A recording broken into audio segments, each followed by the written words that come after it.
Welcome top news today.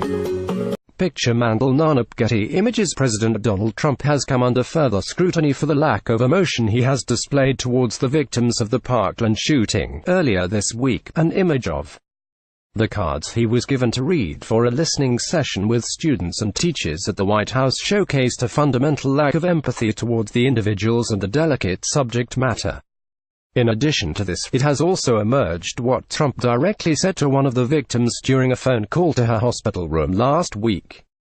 Samantha Fuentes was shot in both legs and left with shrapnel behind her right eye after the shooting at Marjorie's Stoneman Douglas High School on the 14th of February. The New York Times reports that Fuentes was left unimpressed by her interaction with Trump.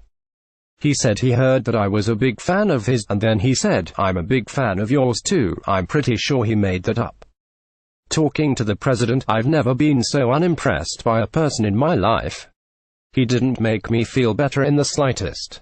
She states that Trump also called the gunman a sick puppy and claimed that he said the words "oh boy, oh boy, oh boy" at least 7 times during the conversation.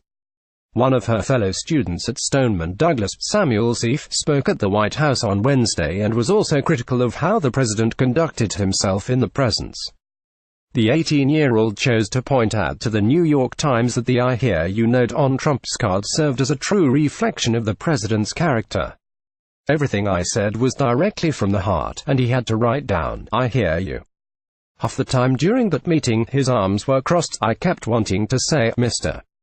President, uncross your arms.' To me, that is the international sign for close-mindedness. It's really just a big no. He may have heard us, but he's never going to feel what we feel, because his kids are protected by the people that came to save me and my classmates the day."